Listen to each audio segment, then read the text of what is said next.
Power star Pawan Kalyan craze గురించి ప్రత్యేకంగా చెప్పాల్సిన పని లేదు.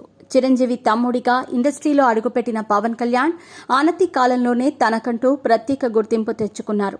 వరుస హిట్లను తన ఖాతాలో వేసుకుంటూ ఫుల్ పాపులారిటీని సొంతం చేసుకున్నారు ఆయన. 10 ఏళ్ల పాటు ఒక్క హిట్ కూడా లేకపోయినప్పటికీ ఆయనకున్న ఇమేజ్ మాత్రం చెక్కు చెదరలేదంటే పవన్ క్రేజ్ ఎలాంటిదో అర్థం చేసుకోవచ్చు. ముఖ్యంగా ఖుషీ సినిమాతో పవన్ కళ్యాణ్ రేంజ్ ఒక్కసారిగా మారిపోయింది. పవన్ కళ్యాణ్ కెరీర్లో బ్లాక్ బస్టర్ హిట్ గా ఖుషీ సినిమా నిలిచింది. అంతేకాకుండా అప్పటి వరకు ఉన్న బాక్సాఫీస్ రికార్డులన్నింటినీ ఖుషీ బ్రేక్ చేసింది. ఈ సినిమాతో పవన్ కళ్యాణ్ మరోసారి ఇండస్ట్రీ రికార్డ్స్ బ్రేక్ చేశారు. ఈ సినిమా పవన్ కళ్యాణ్ కెరీర్లో ఓ మైలురాయిగా నిలిచిపోయింది.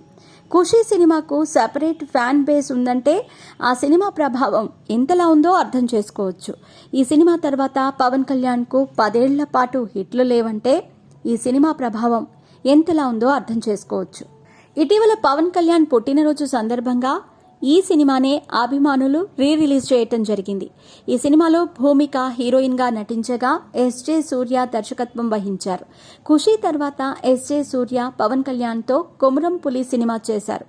ఈ సినిమా షూటింగ్ సమయంలో ఎస్జే సూర్యను పవన్ కళ్యాణ్ కొట్టారనే రూమర్స్ వినిపించాయి. ఓ రోజు పవన్ కళ్యాణ్ షూటింగ్ కి వచ్చేసరికి ఒకరి మీద ఎస్జే సూర్య బండపూతులు తిడుతూ కనిపించారు. దీంతో కోపం వచ్చిన పవన్ కళ్యాణ్ ఆయన మీద చేయి చేసుకున్నారనే ప్రచారం జరిగింది. ఈ ఘటన తర్వాత వీరిద్దరూ కొన్ని రోజులు మాట్లాడుకోలేదని, అందుకే ఆ సినిమా సరిగ్గా రాలేదనే విమర్శలు సైతం అప్పట్లో వినిపించాయి. అయితే అదంతా కూడా కేవలం ప్రచారమే అని తేలింది. ఎస్జే సూర్య నటుడిగా మారి సినిమాలు చేస్తున్న సంగతి తెలిసిందే. పవన్ కళ్యాణ్తో ఖుషీ 2 చేయటానికి ఆయన దగ్గరకు వెడితే ఇప్పుడు ప్రేమ కథలు చేస్తే బాగోదని ఎస్జే సూర్య తెలిపారు. ఇదే సమయంలో పవన్ తన స్నేహితుడని ఎస్జే సూర్య కామెంట్ చేశారు. దీంతో పవన్ కళ్యాణ్ ఆయన్ను కొట్టడం అంతా ప్రచారమే అని తేలిపోయింది.